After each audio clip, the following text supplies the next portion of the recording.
guys, welcome back to my channel. My name is Beige. If you are new here, welcome. Be sure to hit that subscribe button down below, as well as turn on that post notification bell also down below for my channel to be notified of all of my future uploads.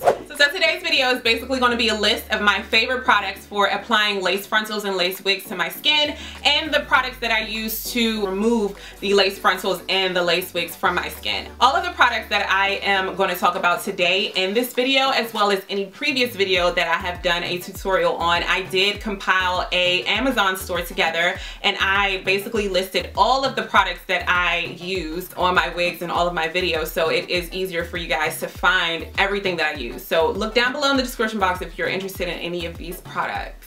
So let's get started with the application process. So the first step when I am about to apply a lace wig to either my skin or a client's skin is that I use alcohol. I use 99% alcohol, and I could not find this at my local Target or local drugstore, so I did have to actually order this one online. It does an amazing job at removing those oils and dirt from your skin. And you need like a clean base and foundation before you put your glue down onto your skin, because you want it to stick. And if you have oils and, you know, build up on your skin, it's not really going to do a good job at sticking as long as possible. So it's really important that you do clean your skin with alcohol. And I would not recommend you use a tissue or anything that rips when you're applying this to your skin, because it will leave, like, you know, little residue from the tissue. So I would recommend that you get like a face cloth or a towel and actually clean your skin that way. Majority of the time when I'm applying a wig on camera for YouTube, I'm selling that wig directly afterwards, and I don't want to have it on for a week. I'm literally just wearing it for an hour for the review video or however long, and then I'm taking it off and washing it, and then I'm reselling it on my website. So those times I am 100% using Got2b Ultra Glue Gel, because I love the fact that you just put water to this and it comes off really, really easily. You don't have to worry about your hair, you know, getting damaged from glue, because this is not a glue. But more recently I applied this because I'm so used to putting this on all the time. I applied this to my wig and I ended up going to the club, and I wasn't even dancing vigorously or anything like that, but the club was so hot, and this is not a glue. It was so hot in the club, like that whole atmosphere, it just affected the wig pretty much. And when I went in the bathroom to check my makeup, I noticed that my wig was back here, all the way back here, and that was so embarrassing. I would not recommend using this for a long period of time. Like if you plan on having your wig for a couple of days, or if you're going on a vacation and it's going to be hot, you're going to be doing like whatever, don't reach for that. That ain't what that's for. And I had to learn that the hard way, so take my advice. This Ghost Bond XL is waterproof, so if you are going to be swimming, I wouldn't recommend swimming in a wig now. But if you are going to have, you know, some of the wig getting wet and you don't want it to sweat off if you're going to the gym a lot, or if you want your wig to stay on longer than Got2b would, I would definitely recommend Ghost Bond. More recently, I have switched over from Ghost Bond Supreme to Ghost Bond XL. This is the one in the blue tube. Usually I use the one in the green tube, but I had an issue with that one because whenever I would apply it to my skin, I noticed that it was really hard. Even if I used a really thin layer, it was really hard to get rid of the white residue. If I'm up close with someone and I'm face to face with a person, they can actually see that white residue. Although I did put makeup on top of it, it's just not,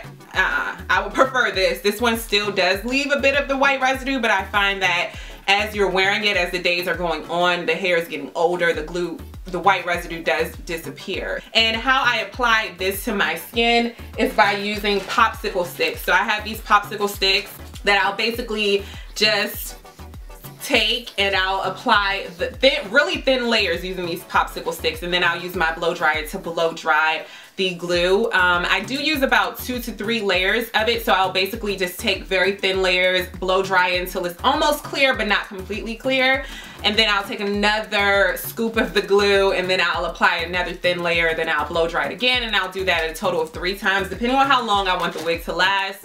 So I do have this little mirror thing that I love. I do use this for my makeup as well. I love the fact that it is washable. So I do take my glue and I'll pour it onto this little palette, and then I'll take my popsicle stick and then I'll just, you know, smooth it out until it's like a thin layer, and then that's how I apply it to my skin. And when I'm done with this, I'll just wash it. So if you are a new wig wearer, you may not know this, but one vital part to applying a lace wig is having a headscarf to actually set the glue and to set your baby hairs if you want baby hairs. So this is really vital, and you will be surprised how many people don't know how important this step is. This literally sets the entire wig down onto your skin, and you cannot skip this step unless you're getting it done by a professional and they know how to avoid that. And if you're doing it at home, you definitely need this. Okay, so now that we have applied the wig down, you do have the option to cut baby hairs into the wig. A lot of times when you order a wig, the baby hairs are really long. They're not really exactly set for you. So you do have to cut them a little bit shorter for them to mimic, you know, natural hair, because not everyone's baby hair comes down to their chin. So you do have to go an extra step and cut your own baby hairs. I do recommend getting a razor blade. This is an old school razor blade. And then I also take really thin parts of the front hairline, and I'll use this comb, the tail of this comb, to really map out where I want the baby hairs and to really map out how much baby hair I want. And then I'll go ahead with this razor blade and I'll cut that baby hair to a shorter length. And then after I'm done that, I'll basically just use this part of the comb and some Gorilla Snot gel, and I will mess with the baby hairs to however I want the baby hairs to look at that point. Gorilla Snot gel is an amazing product. I swear by this. I use this on my own natural baby hairs when I'm doing like little designs and all that. So now that the wig is completely on, you may notice that your wig may have like some flyaway hairs at the top, and although you may use your trusted flat iron or your amazing hot comb, which I have both of them and I use them on all of my wigs, you may still notice that your flyaways may still be there. And as annoying as it may be, there is a solution for it. I typically use this by Kenra. This is a styling wax stick. My best friend uses this on her wigs and I got this from her. But basically you would take a scoop out and you would just basically massage that in your hands and go over the flyaways with this, and you'll notice immediately that the flyaways do go away. So I definitely use this with my flat iron and my hot comb, and then I'll put my headscarf on to basically mold a part into the wig, because a lot of times when you get wigs there isn't a set part, and if you want like a middle part or a side part, you do have to mold that yourself. Another product that I swear by is this Kenra Platinum Silkening Gloss. If you are going for a very sleek hairstyle, like a ponytail, a bun, anything that you want to be very sleek and perfect and beautiful, I would definitely recommend this, because it does do a great job at adding sheen to the hair without weighing it down, without making it too sticky or greasy looking. And I swear by this. I use this a lot in all of my tutorials. And if you do not get a chance to get your hand on that Kenra styling wax, I definitely recommend Sebastian Shaper. I love using this because this is like a dry brushable styling hairspray, and when I'm doing curls or if I want to lay down the wig to mold onto my actual head, I reach for this before putting on my headscarf, because it does a really good job at really molding hairstyles. So I definitely recommend this one as well. And there are a lot of times where we apply wigs, or it could be synthetic or virgin hair. Like if you're applying a synthetic wig, you might have issue with the actual hairs on the wig being too shiny. And if you're applying a virgin hair wig using glue, you may notice that the actual lace is too shiny on the first day. So there is a product that you can use called Stop Shine, and basically you would apply that to either the hair or the actual lace, and it gets rid of the shine. So I get a lot of questions asking what I use if I have like a gym wig that has like, you know, an odor after you're sweating a lot. How do you get rid of those smells? And also if you've gotten like some bundles that have been processed or whatever the case may be, by the time it gets to you, it may not smell the way that you want it to smell. I get a lot of questions about how to mask those odors. So there are so many different methods to mask the odor that hair may have picked up. You can soak the hair in coffee, soak it in fabric softener. You can soak it in tomato juice. There's so many different methods out there, but a really quick way to actually get rid of the smell in your wig cap is this Demare wig and weave system. This is a herbal freshener that neutralizes odor. A lot of people just use this without shampooing their hair if they just want like to get rid of the smell really quickly before shampoo day. This works for that as well, but I mean, it's not going to completely get rid of your odor from the gym 100%. So just keep that in mind. Okay, so let's talk about my favorite methods and the products that I love to use when I am ready to remove a wig from my skin. So the first thing that I will reach for is Lace Release, and this is by Walker Tape, and I'll basically just spray this all along the perimeter of the frontal portion of the wig where I applied the glue, and I will spray a fair amount on the actual wig, and I'll basically just massage that into my skin, and it does a really good job at working on its own to just lift that wig up. It releases the hold that the glue has on your skin, and your wig will lift up. Definitely invest in some type of remover. They do have some at the beauty supply store for a little bit cheaper. Just get like a bond remover. You know, like the actual black glue that people use to apply tracks. They have a remover of that, which also works when you're trying to remove glue. So yeah, check that out too, because that's a cheaper alternative. It doesn't work as well as this, but if you cannot afford this at the moment, definitely check that one out. Once the wig is off, you may notice that there is white residue or actual glue residue on your actual skin that is left over. That's where Easy Off comes in at, and I have this. It's called Easy Off Adhesive Remover. You'll basically just use like a face cloth or a towel, and you will just rub those areas where you may have like some leftover glue residue, and it will come off really, really easily.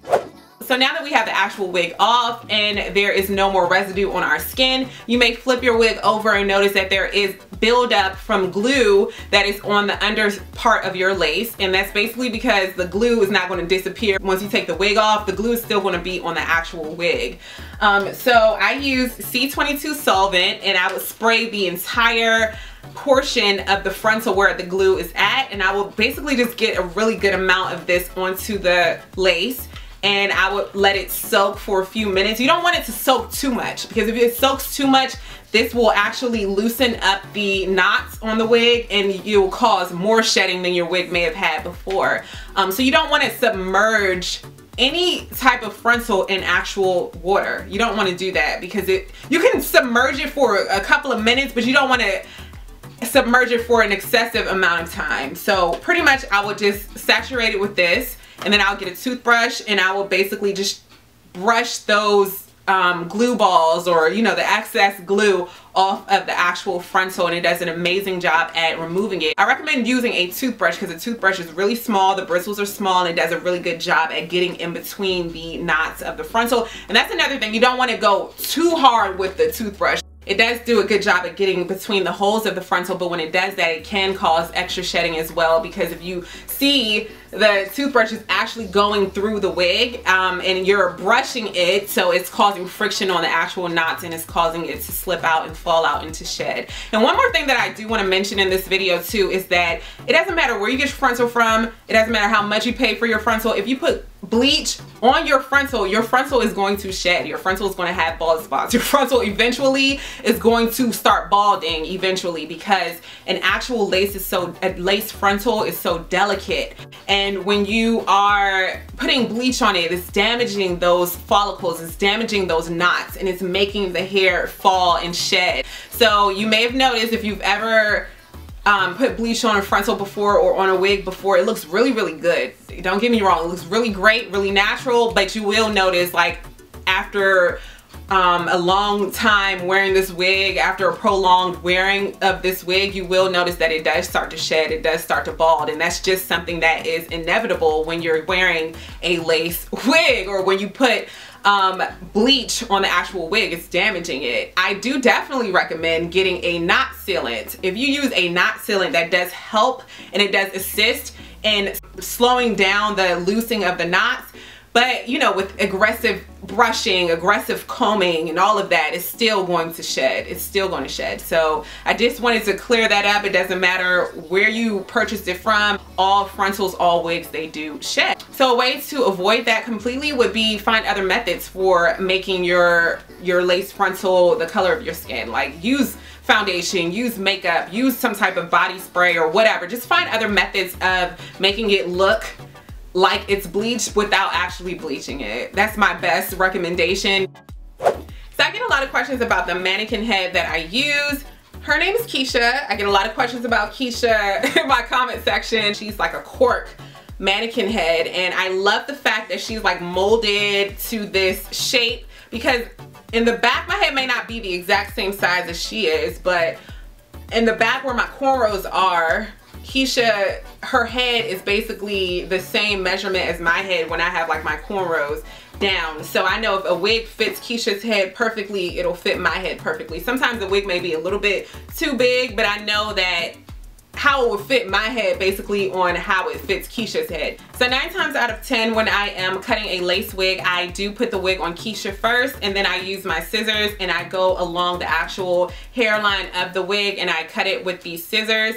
And the reason why I do this on Keisha's head is so that I can actually see the knots, so that I'm not cutting over the hairline and that I'm really taking my time to, you know, get a good cut, to get it as straight as I could possibly get it and to see what I'm doing at the same time. Because if I'm holding the wig and I'm cutting it, I am liable to actually cut into the wig too much. Actually cutting it on this made it so much easier, so I definitely do recommend you putting it on an actual mannequin head while you're cutting the lace. And that's if you're not cutting it on your actual head, which is really advanced. So unless you're getting it professionally cut by a professional, definitely try to cut it on a mannequin head, because that'll help you see better visually what you're doing and how you're cutting and how it's looking as you're going along the hairline.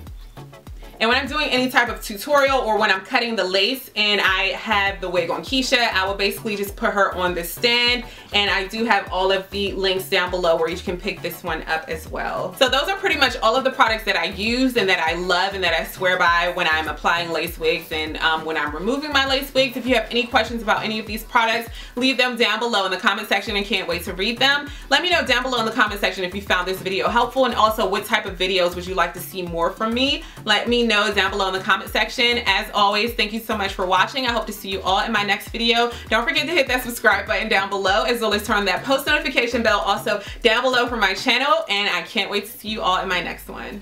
Bye guys!